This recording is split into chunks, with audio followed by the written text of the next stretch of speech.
Hi, I'm Jerry Kephart, president of Wakefield Rotary Club, and we're here to talk about the Super Duper Duck Splash, second annual Super Duper Duck Splash, happening on July 18th, only a little over a month and a half away, and it's to benefit four charity partners. Note in the Pocket, Wake Forest Boys and Girls Club, Carr Family YMCA, and North Carolina FC Youth. And we've got a guest with us today from North Carolina FC Youth, Brian Batchelder, and also we've got Brian Williams with the Wakefield Rotary Club. So Brian, for those folks that may not know too much about NCFC and the youth program, maybe talk a little bit about that, the organization and the people you serve in the community. Sure. So North Carolina Football Club, we're a 501c3 nonprofit designed to basically serve everyone across the community, both Wake County, Durham County, and surrounding areas, basically providing soccer programming for kids from the ages of 3 all the way up until they graduate high school. So we kind of pride ourselves in being a club for everyone and providing opportunities at all levels of play, from kids who are just looking to get into our Kickstarter program at the U4 level, all the way up to players who are looking to play in college and potentially at the professional level. So it's really, we call it kind of a full service club where every child, no matter their interest level, commitment level, ability in soccer, or age, we've got a spot for them to participate and enjoy the great game of soccer. Awesome. Brian, we have to talk about eventually how COVID-19 has affected all of us, and including youth soccer.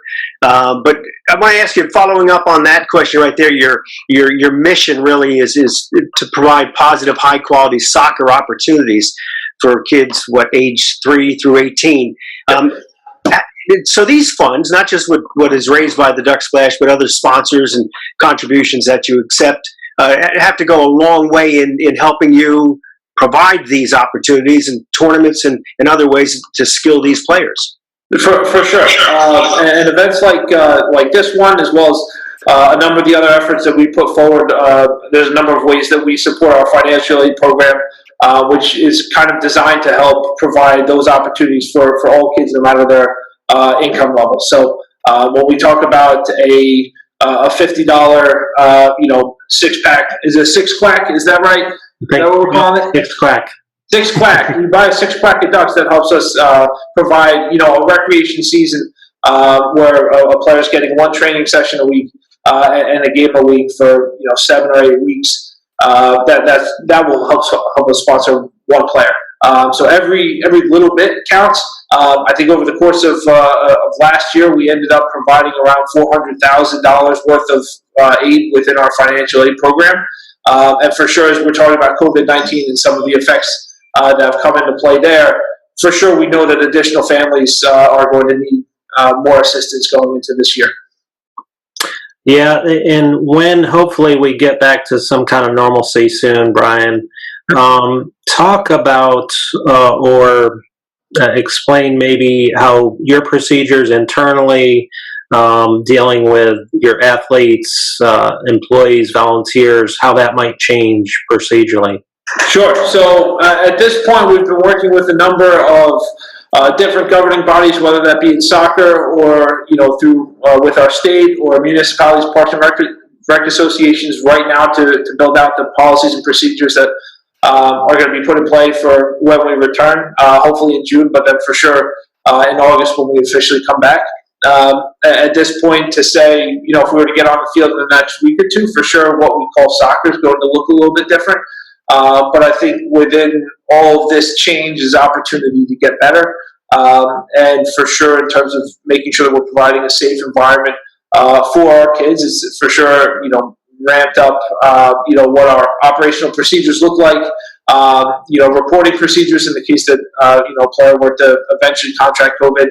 All of these things that we kind of have to look out for to make sure that, when a player comes to our complexes, they're put in a safe position to be able to go out and enjoy the game. Awesome. What's that going to look like, Brian? We heard so much about, the NFL getting back on schedule with training camps and then eventually the Carolina Hurricanes hockey team is going to be back in and right into the playoffs. We're hearing what that's going to look like on the ice and on the field. What is this new look going to look like on the pitch with your kids and Sure. they prepare themselves? Yeah, so initially it's going to, one, not resemble the actual game of soccer, right? So if we're getting on in a couple of weeks, it's going to be individualized drills, conditioning, because I think that's one of the other things that we have to look at. We've had players and children who have not really run around a whole lot over the last 3 or 4 months, so you have to work in some, gradual progression towards becoming match fit, we'll just call it that way.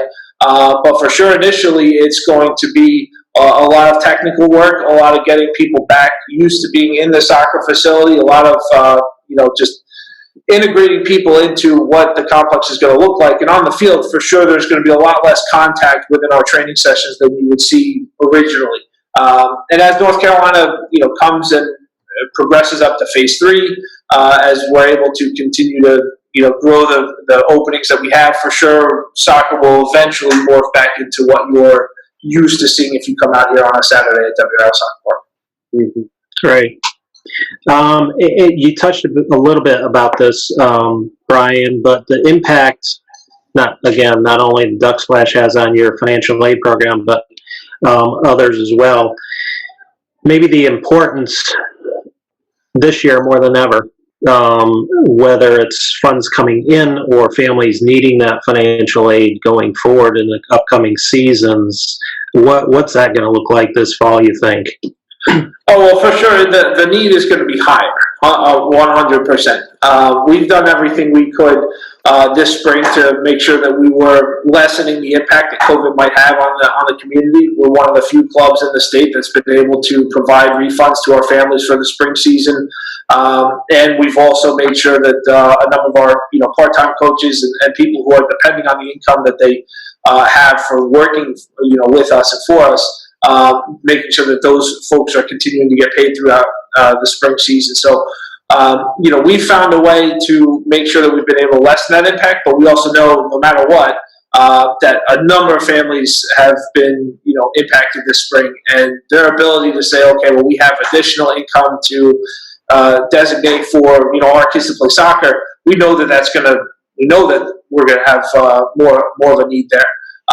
So from our end, it is how do we find a way to bridge the gap between what a parent has now and making sure that their child is still able to get all the great experiences that they can through soccer. Yeah.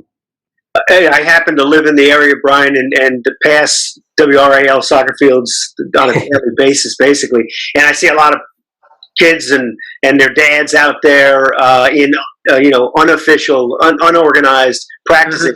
Mm-hmm. Your kids must be dying to get back out there, chomping at the bit, I would assume. We think so. I think we're, every day it seems we get more questions. Hey, when are we going to be able to get back? And right now the answer is once we can ensure that we're following all the state guidelines and we're making everything, safe and organized. At this point, I think that's going to be relatively soon. So we're very excited to finally get back on the field. We've been waiting for this for a few months now. So for sure, very exciting. And driving by and seeing it not packed is quite a change for me, especially in daylight. Like if I come out here at 6 in the morning for an event, no one else is out here. But coming out here at 2 in the afternoon and seeing a relatively vacant complex is for sure eye-opening. Yeah, it's. I know everybody's anxious to get back on the field. Well, Brian, I just want to thank you for your time and everything you do for North Carolina FC Youth, and a huge thank you as our venue partner. We could not do this without you guys and letting us use the fields in preparation, and we can't thank you enough about that. But as Brian has mentioned, this year more than ever, it's so important in these challenging times to support NCFC Youth through the Duck Splash. So if anybody is interested, follow our link to our website, and you can adopt ducks. You can become a sponsor. But it's going to happen on July 18th whether we have to do it or can do it in person or have to do it virtually, it's going to happen July 18th. And we look forward to seeing everybody there. In the meantime, go to the website, Adopt Ducks, become a sponsor, but hopefully we'll see you a little over a month at the second annual Super Duper Duck Splash. Thanks so much, guys. Be safe. Thank you.